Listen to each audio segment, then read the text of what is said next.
नमस्कार दोस्तों, हमारे YouTube चैनल आध्यात्मिक ज्ञान टेक में आपका स्वागत है। इस चैनल के माध्यम से अध्यात्म ज्ञान प्राप्त करने के लिए इस चैनल को सब्सक्राइब करें, वीडियो को लाइक करें, शेयर करें तथा कमेंट करें। दोस्तों, इस चैनल पे हम लोग आध्यात्मिक ज्ञान अध्ययन करते हैं। तो आध्यात्मिक ज्ञान में आज कुछ परमात्मा के वाणी को बात करेंगे तथा सृष्टि रचना को हम लोग शॉर्टकट में कैसे पढ़ के समझ सकते हैं, इसके ऊपर बात किया जाएगा। तो वीडियो के अंत तक बने रहें और बात को समझे कि सृष्टि रचना को शॉर्टकट में कैसे समझा जा सकता है। जो सृष्टि रचना है वह तत्वज्ञान के आधार पे समझा जाता है। तो सृष्टि रचना को 3 भागों में हम लोग बांटते हैं, फिर उसको समझते हैं। मूल सृष्टि रचना या अनादि सृष्टि रचना। तो सबसे पहले आता है मूल सृष्टि रचना। जो सबसे पहले जो सृष्टि रचना हुई है उसको पहले समझते हैं। उसके बाद दूसरे नंबर पे आता है तना सृष्टि रचना या आदि सृष्टि रचना। तो मूल के बाद आता है आदि। उसके बाद तीसरे नंबर पे आता है डाल सृष्टि रचना या सनातन सृष्टि रचना। तो इस प्रकार से मूल सृष्टि रचना, तना सृष्टि रचना और डाल सृष्टि रचना को हम लोग समझते हैं। इसको कबीर साहब कहते हैं कि अक्षर पुरुष तो पेड़ है, निरंजन वाकी डाल, त्रिदे व शाखा हैं, पात रूप संसार।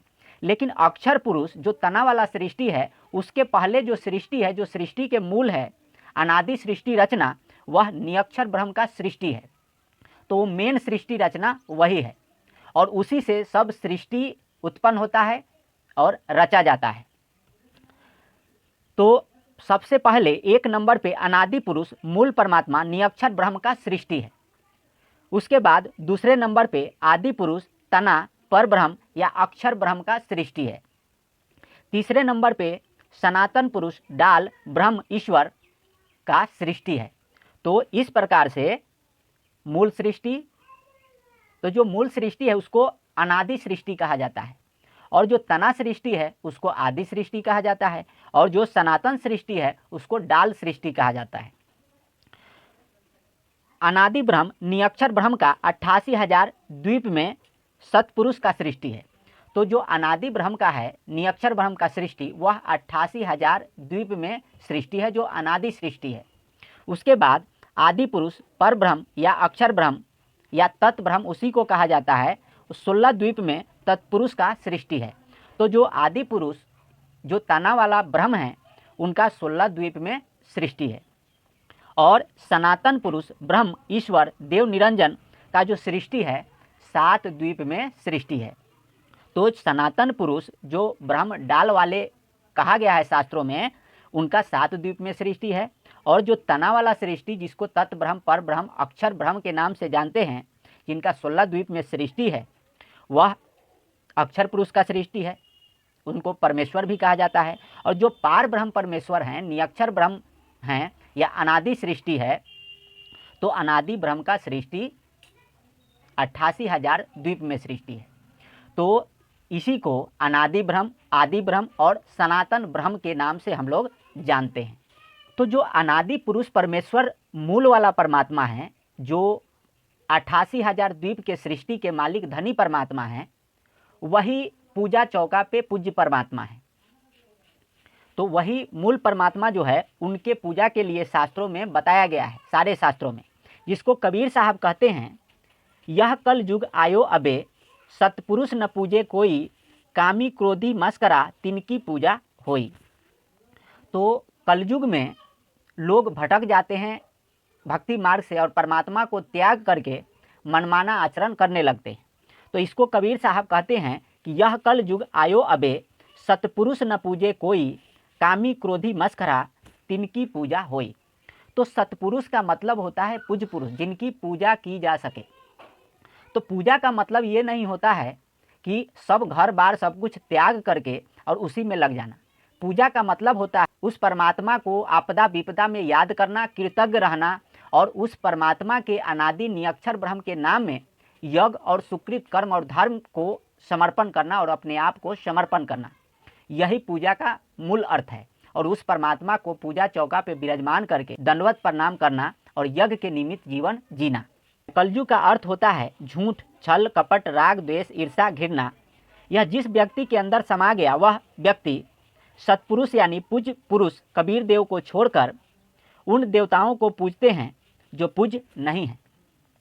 तो कलयुग में झूठ, छल, कपट, राग, द्वेष, ईर्षा, घृणा लोगों के अंदर समा गया, तो पूज्य पुरुष को त्याग करके अन्य देवी देवताओं को पूजते हैं जो पूज्य नहीं हैं। श्रीमद् भागवत गीता अध्याय 15 के श्लोक 1 से 4 में बताया गया है कि उस अनादि ब्रह्म को खोजना चाहिए और खोज करके उसी मूल परमात्मा की पूजा करनी चाहिए। तो जो अनादि ब्रह्म है, निरक्षर ब्रह्म, जो मूल परमात्मा है, 88,000 द्वीप के सृष्टि के मालिक अनादि ब्रह्म है, जो कबीर देव के नाम से हम लोग जानते हैं, वही परमात्मा पूज्य देव है, वही सतपुरुष है, निरक्षर ब्रह्म है। तो कलयुग क्यों हो गया? कलयुग का मतलब होता है उल्टा। कलयुग का मतलब हो जाता है उल्टा, यानी कि धर्म का इसमें आचरण बहुत जोरों शोर से होता है, लेकिन उल्टा आचरण होता है। तो कलयुग में लोग उल्टा आचरण करने के कारण दुख, आपदा, विपदा और संकट में घिरे रहते हैं और समस्याओं से उनको फुर्सत नहीं मिलती है और हमेशा दुखी रहते हैं। और कलयुग में लोग धर्म विरुद्ध आचरण करते हैं।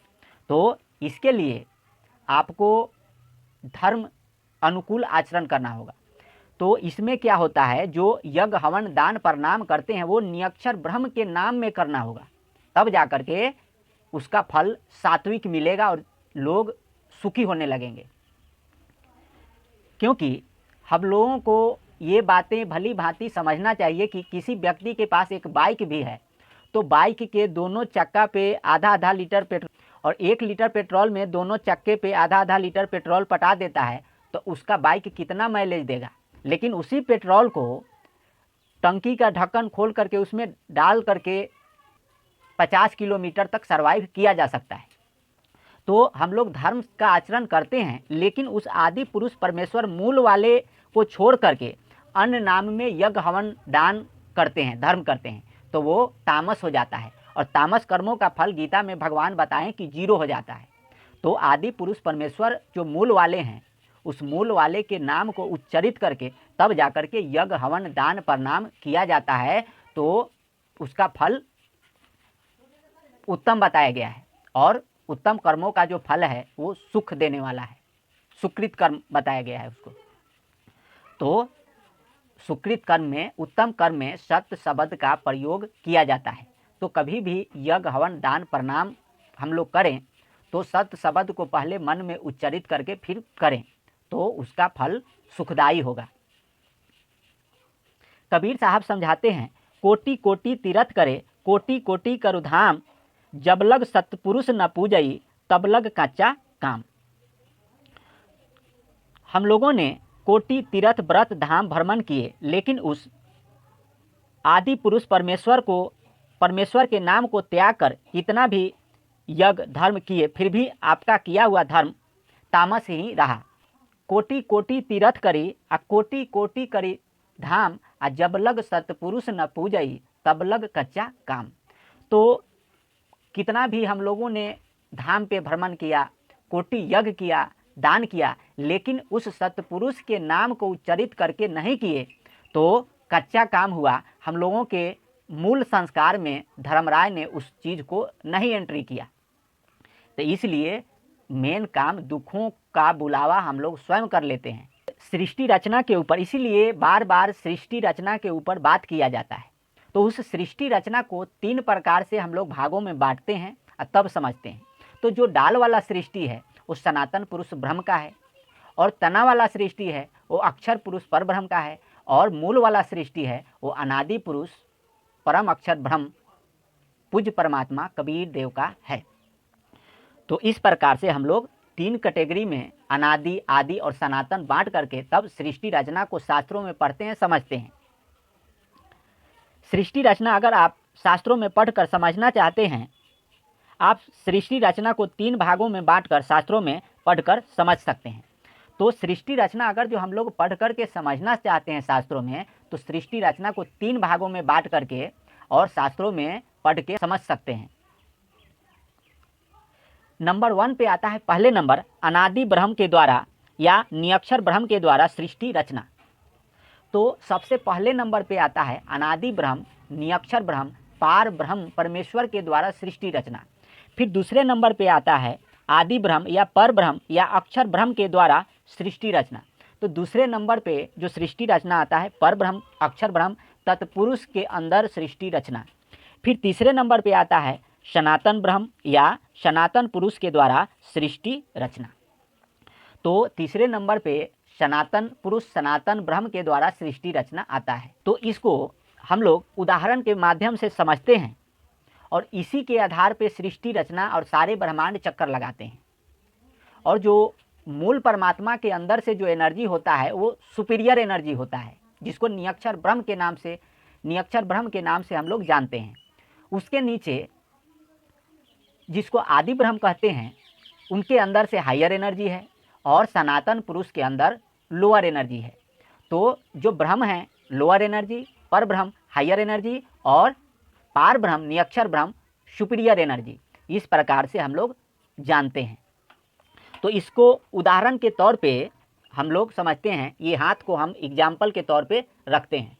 तो जो ये एक नंबर मेन फेज है, जो ये मेन फेज है, ये नियक्षर ब्रह्म जिनका 88,000 द्वीप का सृष्टि है, ये मेन फेज है।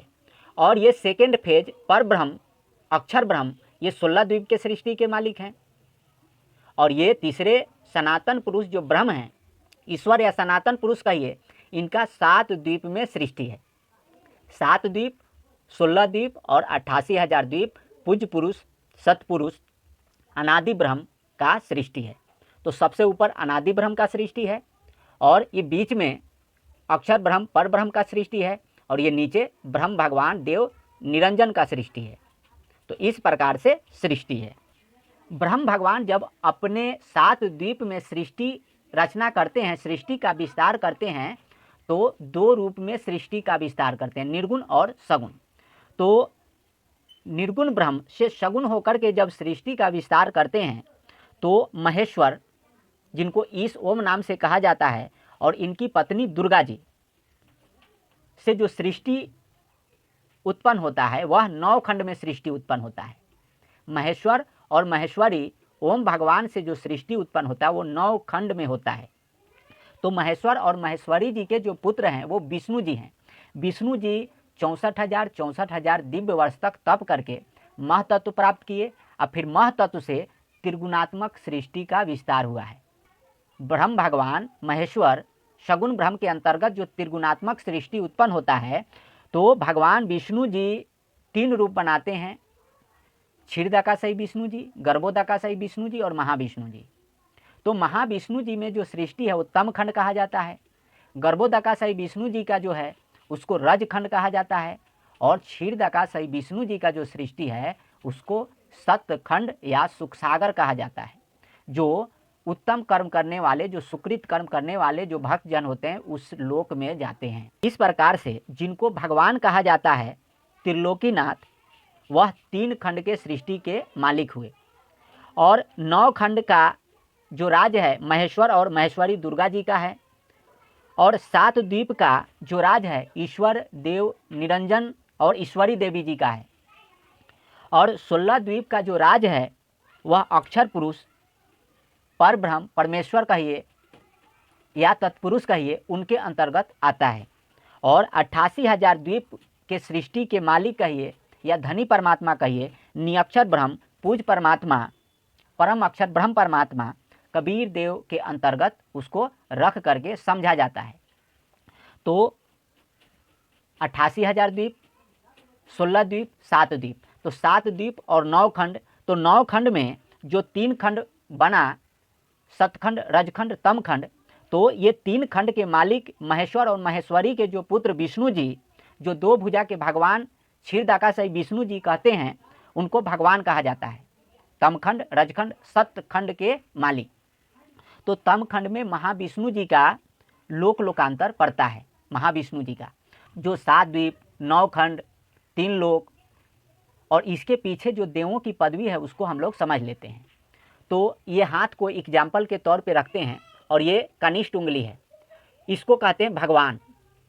इससे ऊपर महेश्वर ईश कहा जाता है जिनका ओम नाम है और महेश्वर की पत्नी दुर्गा जी हैं और महेश्वर से ऊपर ईश्वर होते हैं जिनको देव निरंजन कहा जाता है। और देव निरंजन से ऊपर ये अक्षर पुरुष, परब्रह्म, तत्पुरुष इनको कहा जाता है। और ये अंगुष्ठ प्रमाण वाला जो निरक्षर ब्रह्म है, धनी परमात्मा, 88,000 द्वीप के सृष्टि के मालिक, इनको कहा जाता है।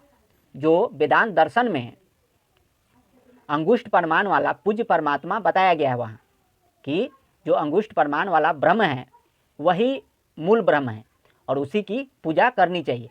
तो ये निरक्षर ब्रह्म, धनी परमात्मा, और ये अक्षर ब्रह्म 16 द्वीप के स्वामी, और ये ईश्वर देव निरंजन 7 द्वीप के सृष्टि के मालिक, और ये महेश्वर और महेश्वरी 9 खंड के सृष्टि के मालिक, और भगवान विष्णु जी 3 लोक के सृष्टि के मालिक, यानी 3 खंड के सृष्टि के मालिक को भगवान कहा जाता है।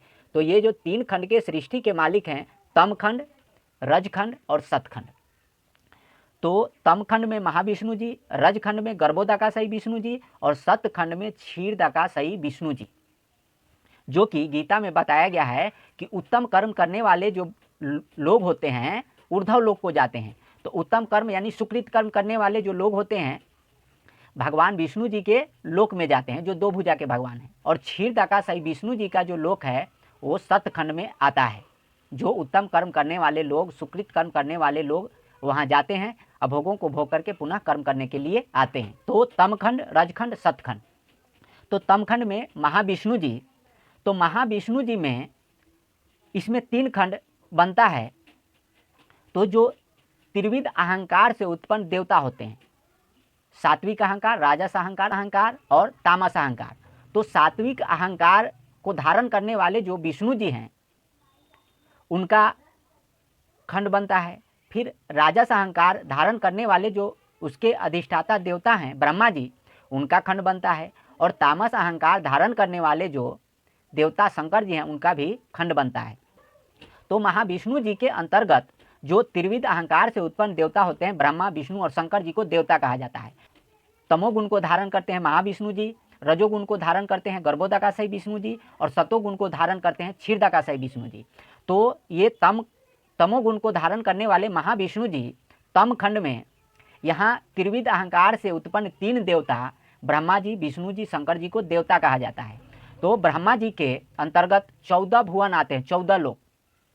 हम लोग पृथ्वी पे बैठ करके बात कर रहे हैं और ये वीडियो रिकॉर्ड कर रहे हैं, इसके नीचे 7 लोक आता है, तल, अतल, बीतल, सुतल, तलातल, रसातल और पताल।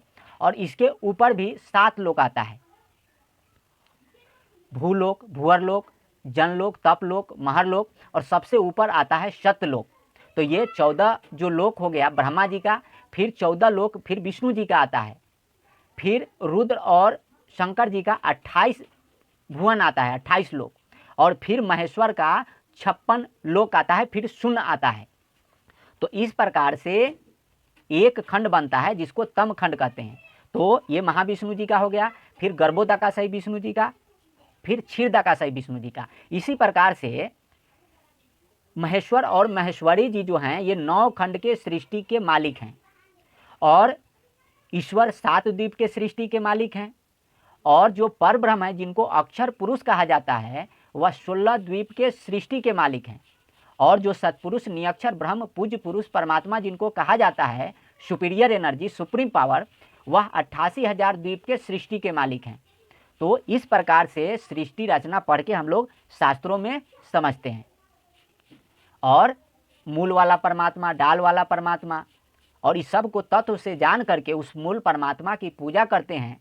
और इन सब देवों के ऋण से मुक्त होकर के अमर लोक में जाते हैं। तो इस प्रकार से सृष्टि रचना है। और इस प्रकार से सृष्टि रचना को समझ करके हम लोग जरा, मरण, वृद्धावस्था और सब प्रकार के दुखों से छूटते हैं। एक बार फिर से शॉर्टकट में हम लोग सृष्टि रचना को समझ लेते हैं। जो अनादि पुरुष परमेश्वर मूल वाले हैं, 88,000 द्वीप के सृष्टि के मालिक हैं। उसके नीचे जो तत्पुरुष अक्षर पुरुष हैं वो 16 द्वीप के सृष्टि के मालिक हैं। उसके नीचे जो ब्रह्म भगवान हैं वह 7 द्वीप के सृष्टि के मालिक हैं, जिनको ईश्वर देव निरंजन कहा जाता है। तो ब्रह्म भगवान जब अपने सृष्टि का विस्तार करते हैं तो 7 द्वीप 9 खंड में सृष्टि का विस्तार करते हैं। 7 द्वीप के सृष्टि के अधिष्ठाता जो मालिक हैं वो ईश्वर हैं। और 9 खंड के सृष्टि के अधिष्ठाता जो मालिक हैं वो महेश्वर और महेश्वरी हैं, जिनका ओम नाम है। और जो 3 खंड 3 लोक के सृष्टि के मालिक हैं महेश्वर और महेश्वरी से जो पुत्र उत्पन्न हुए विष्णु जी वो हैं। तो तीनों गुणों पे जिनका अधिकार चलता है उनको भगवान कहा जाता है।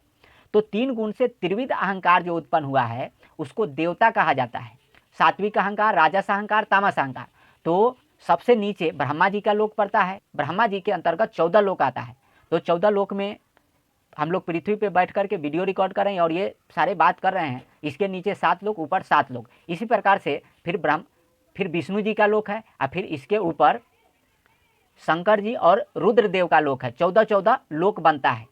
और फिर महेश्वर का जो है 56 लोक बनता है और तब शून्य में महाविष्णु जी का लोक पड़ता है। तो इस प्रकार से तमखंड में इस प्रकार से सृष्टि हुआ।